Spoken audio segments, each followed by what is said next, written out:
مولیا شام ها دو دغدان هانا کروم مولیا مقلقو بقى سجارجو كجارجي مرزه چرا انتخاب کنم سالا کورا سالا دخو کدو بمرزی چگا وگا شگه نگه مگه یگا وگا رگو بلا بی کورای مرساک من کورا آرتی متابا مردی میره أزوانا من حنا زان مخش يشملينا نعم أزواني ما حنزنا بينا زواني شيشي زواني عربية يا إنجليزية يا فرنسية زوانا من حالي مناوي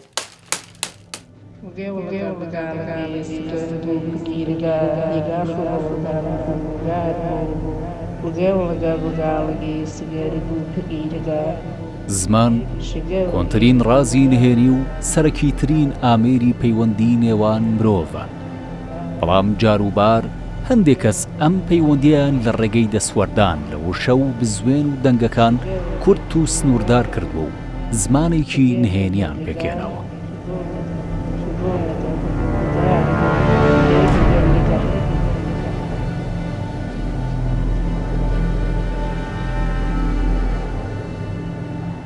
زمانی کوردی وەکو زمانێکی زیندوی جیهانی لە جیۆگرافیای بەرینی خۆیدا هاوشێوەی زمانی گەلانی دیکەی جیهان خاوەنی چەندین جۆرە زمانی نهێنیە کە تا ئێستا شاراوە بوون و ئەمە بۆ یەکەم جارەوە دەردەکەون. فەڵک مەزان و کارڵ شەبگەردێ دەسڵی درەدا فەڵگای پەی ئامەردێ کێوی شاهۆ لەسەر زنجیرە چای زاگرۆزە، مەڵبەندی نیشتەجێبوونی مرۆڤی سەردەمە، شوێنی ڕوەک و بوونەوەران و گیان لەبەران و سەرچاوەی کانیا و ڕووبارەکانە، بە درێژایی مێژوو پەناگەی خەڵکی هەورامان بووە.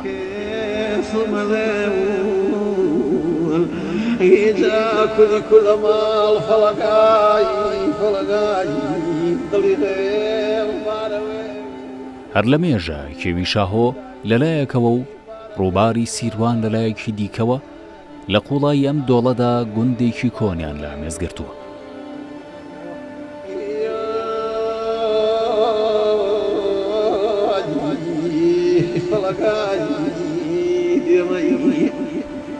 ئەم گوندە کۆنە لە بناری چای شاهۆ نێوی دێوەزناوە. بە بڕوایم خەڵکە لە ڕابردوودا دێوەزناوە شارێک بووە کە بازاڕ و دوکانی لێبووە و ناوەکەشی پاوی بووە بە مانای دانیشتوانی قەراخی ڕووبار.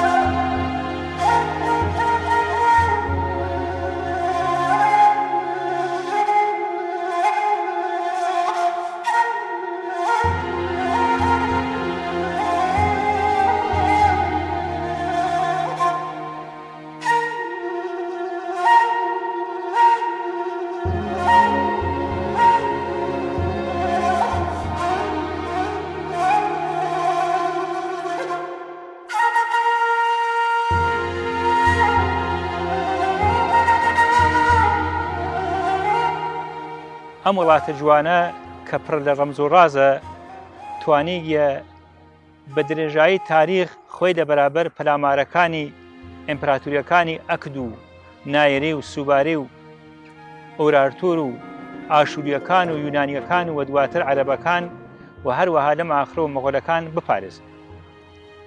ئەم وڵاتە جوانە کە میراسێکی هەزاران ساڵەس بۆ کوردەواری بڕە لە ئاوایەکانی وەکو ئاوایی دێوەزنا و بەپای ئاسەوارەکان و گفتمانی مردمە کە ئێمە تەماشایەکەین ڕەمز و ڕازهایەکی هاتیە کە وەکو گەنجینەیەکە وەکو سەرمایەکی فەرەنگیە بۆ ئەم وڵاتە.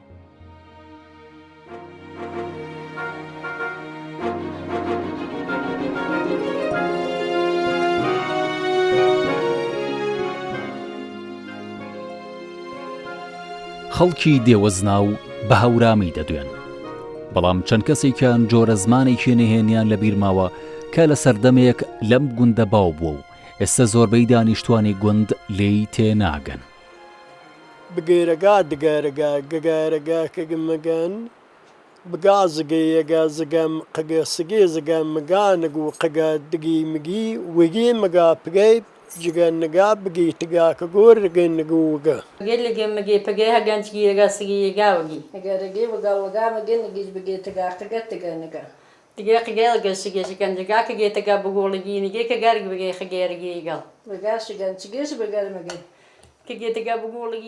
ئەم زمانە نهێنیە کە لای وێژەرەکانی بە زمانی گێگێ ناسراوە بە تەنیا زارەکی بووە و نووسراوەی نەبووە بۆیە توێژینەوەی لەسەر نەکراوە و لەبیر چۆتەوە و ئێستاش بۆ یەکەم جارە دەخرێتە بەرباس و شرۆڤە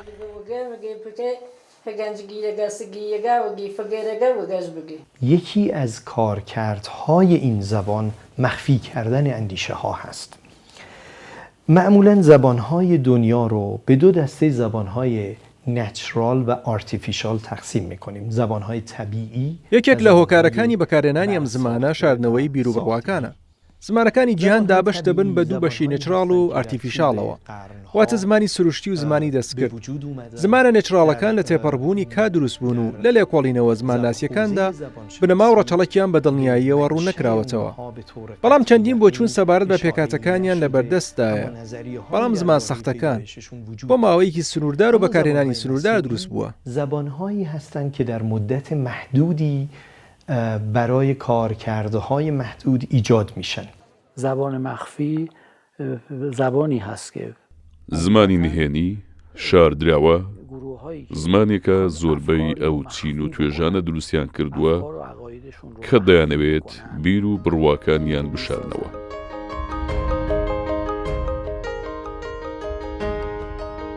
کۆنترین بەڵگەی لێدوانی زمانی نهێنی شاردراوە لە جیهان دەگەڕێتەوە بۆ سەدەی 14 زاینی لا وڵاتی فەرەنسا کە لە بیرەوەریەکانی کۆنە زیندانیەکان کەوتووەتە دەست. زبان مخفی رو ما برای معادل آرگو زمانی نهێنی شاردراوە هاوتای زمانی ئارگوی فەڕەنسیە کە لە ئینگلیزیشدا هەر ئەم وشەیە بەکاردەهێنرێت. لە فەڕەنسادا چەند بەڵگەیەک کەوتووەتە دەست پیشانی دەدات کە ئەم زمانە لەسەر دیواری هۆدەی بەندیخانەکە نووسرا بوون کە وشەگەلێکی کەم هەژمار و دەگمەن بوون.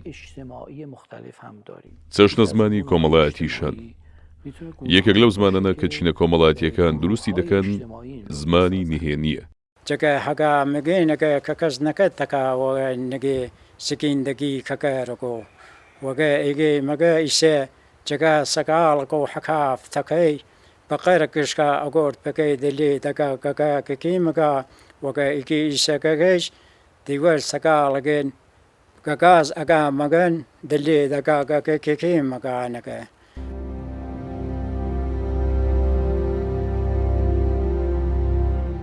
لە پەرتووکی پاشاکانی هەوراماندا نووسراوە کە ئاینی خەڵکی دێوەزنا و لە ڕابردووی دوورە میترایی بوو لەگەڵ زەردەشتەکانی دانیشتووی هەورامانی تەخت بەردەوام لە شەڕ و هەرادا بوون.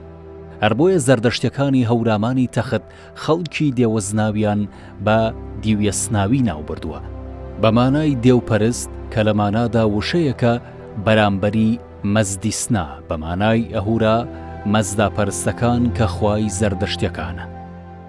میترایەکان چون هاتنە ساوایی دێوەزنا و بە خاترەوە کە میترایەکان دینە زەردەشتیان قبول نەکرد و بە بۆنەوە کە تەسلیم زەردەشتەکان نەبن و بتوانن مقاومت کەن لە بەرابەر زەردەشتەکانەوە پەنان ئاوردە ئەو شوێنە کیسە ئێمەڕۆ ئێمە پێشین دێوەزناوە.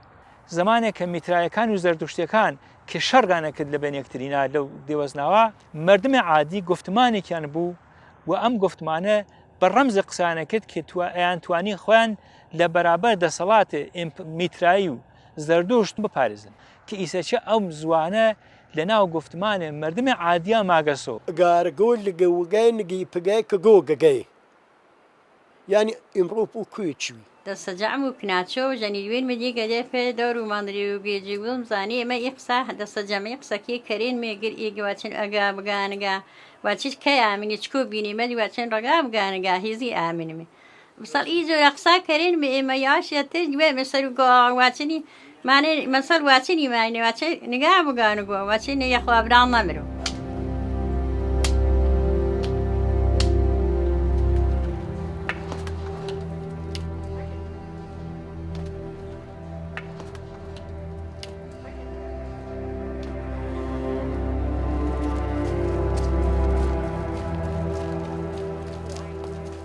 پیشەی دانیشتوانی دێوەزناو لە ڕابردوودا ئاژەڵداری بووە و هاوینە هەواريان لە وەرزی گەرما کێوی شاهۆ بووە. بەڵام ئێستا پەروەردەکردنی ماسی لە قەراغی ڕووباری سیروان و چنینی زەمبیل لە دار ئەرخەوانەکانی داوێنی شاهۆ پیشەی سەرەکی خەڵکی دێوەزناوەیە.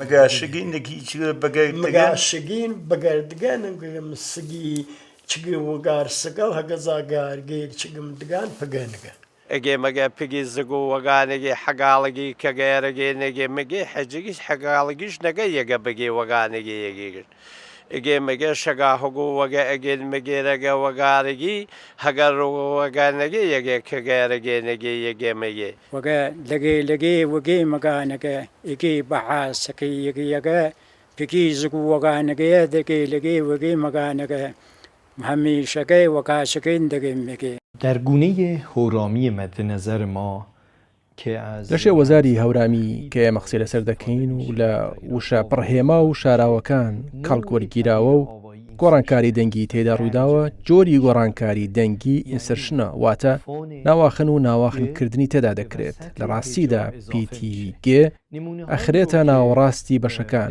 هێجاکان. بۆ نمونە وشەی ڕۆسەم ڕگۆ سگەم واتە ڕۆ کە بەشی یەکەمی پیتی گێ ئەخرێتە ناوەڕاستی و ئەبێتە ڕگۆ سگەم یا مامۆسا مگا مگۆ سگا.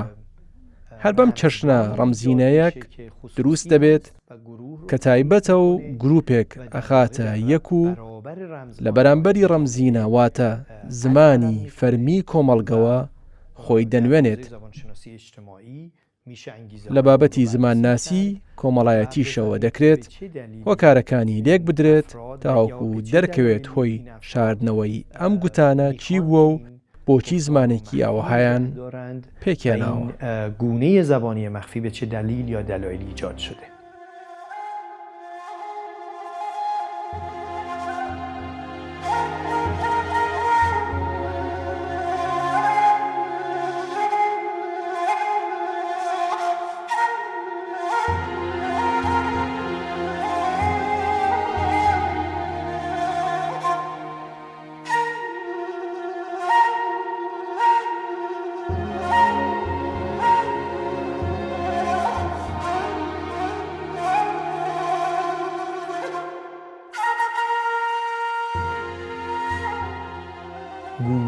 ئەم جۆرە دەربڕینە کە لە هەوراماندا ڕوبەڕووی دەبینەوە بە تەواوی دەنگیە. ئەم جۆرە دەرفەتێکە بۆ توێژینەوە و لێکۆڵینەوە بۆ زمان ناسە کۆمەڵایەتیەکان کە لەبارەی هۆکارەکانی دروستبوونی ئەم جۆرە دەربڕینەوە لێکۆڵینەوە و توێژینەوەی زۆرتر ئەنجام بدەن.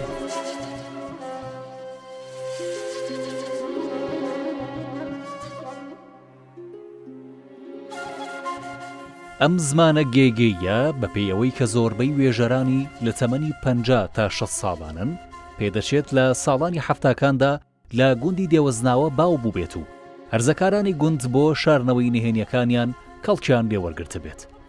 ڕەنگە نهێنی هەرە گەورەشیان ڕازی عەشق و ئەوینداری بوو بێت.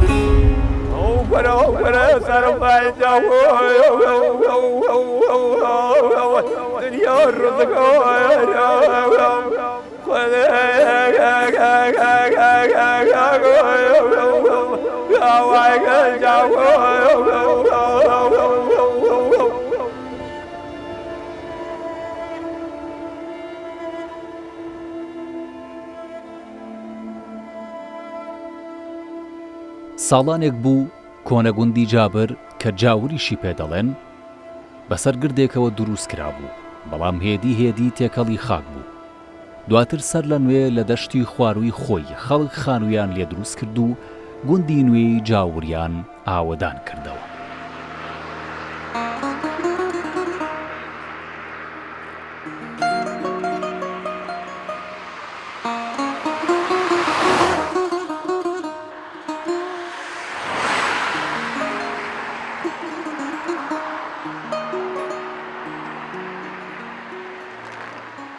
گوندی جاور لە پارێزگای ئیلام لە سەرەڕێی شاری ئیلام بەرەو بەدرە هەڵکەوتووە. بەهۆی بوونی گڵکۆی جابری عەبدوڵڵای ئەنساری بە ناوچەی جابر ناوبانگی دەرکردووە. خەڵکی ئەم گوندەش بە عەشیرەتی جابری ناسراون.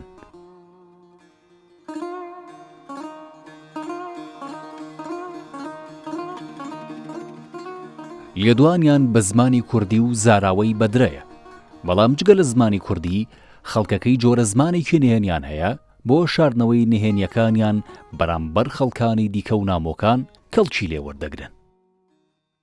ئەم زمانە لە نێو خەڵک بە ژێر زمانەکی ناوبانگی دەرکردووە و یەکێک لە تایبەتیترین و نەناسراوترین زمانە نهێنیەکانی کوردانە.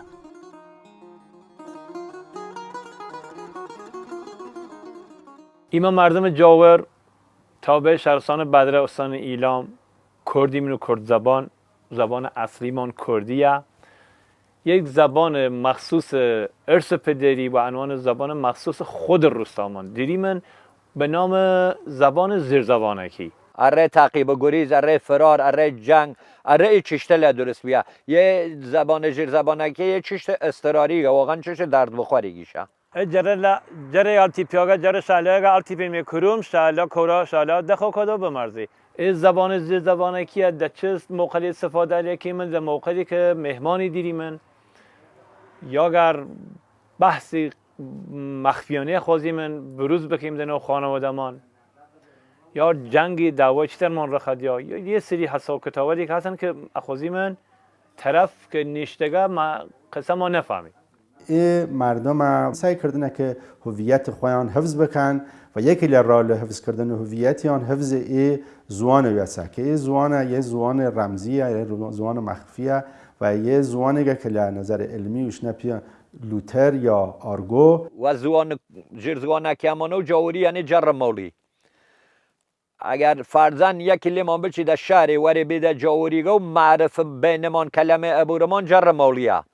یعنی تو جاوری جیر زبانکی ازانید اگه باید جر مولی یعنی بله جیر زبانکی ازانه جره در تیپان سه دغدان جره شاله کورا شاله دخرن کوه شاله بمرزن شاله بنورنن ورزانه مثل آزاکا و تم چیم و کورا و یعنی رنده خوبکا گریوم امروز التیپام دغدان مولیا لورلا نورانم چیم مرزیم بعد التیپام کرومه گریوم جر شاله لال تیپان سه دغدانه و اولام گریوم دغدان بگردنن لموضوع مولیا. لەسەردەمێکدا زۆربەی خەڵکی گوندی جابر دوعانووس بوون. ئەم کەسانە سەفەریان بەرەو ناوچە جۆرا و جۆرەکان زۆر دەکرد. بەم هۆیەوە پێویستیان بە زمانێک بوو کە ڕەمز و ڕازی دوعانووسی پێ بشارنەوە. ڕەنگە ئەم ژێر زمانە هەر بە مەبەستەوە دروست بوو بێت.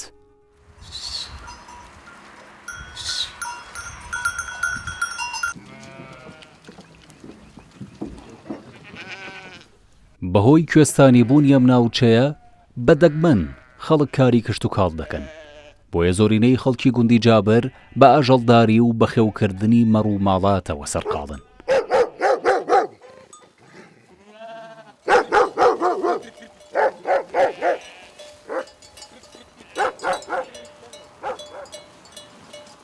معنی صحبت لمان مثلا اجیم کورا یعنی نان کورا بمرز یعنی نان بخوا غذا بخوا مثلا بیخ بمرز یعنی گوشت بخوا چیم دخو که یعنی یه چای درست که جره لاتی پیانه سکرو مگری و مان مرزه چریان دخب کم و بیخ زر چه جر شالوگا لشالا جافی یا تیپیوگا شالا دخیو کنه شالا بمرزی شالا بنورنی شالا هر تیپی دلا بفنه مثلا آیم مهمیگا آدم بزرگیگا آدم کاریگا بذار غذای خوبی آبی خوبی چای خوبی نانی خوبی جای خوبی جای خوابی خوبی یه معنی است ویژگیل ای زوانه لایجوره است که دستگاه صوتی واجی آوایی مستقل نیرن یعنی دستگاه واجیان عمدتاً عین دستگاه واجی زوان اصلی او منطقه است که لیرلا زوان اصلی او منطقه گویش بدرسه واژلی که این مردم و کار دوان و باعث ده که زوانیان بیتا زوان لوتر یا بیتا آرگو لروشل مختلفی استفاده کردنه مثلا لیه جالی هاتنه مخفف سازی کردنه با معنیه که کوتاه کردنه او واژه مثلا به جای خواهر وطنه خه به جای برار وطنه ب و علاوه بر ای ساخته لیه جالی تر واژل قرضی لزوانه تر گردنه و عمدتاً لزوان عربی آتش فارسی بدرهی یوشی آگر جاوری یوشی نار که عربیه اسلحه یا تفنگ لزوان اویت تیجوکه و احتمال هست یا نه یکی تل رال واژه سازیان ابداع کردن ساختون خویان ایجور واژه چون لهوش که من لزوانه آشنا ای کلمه جور تیجوکه وجود نرید و یک کار تری که یان انجام دادن واژه سازی اول است که هاتن ترکیب کردنه مثلا واژه زخال که عربیه یعنی بز بزقاله فارسی که هاتن وطن زخال توله یعنی زغال معنی در واقع بز کوچک به فارسی یا بز و کردی اویتا بز چکوله یا بیچک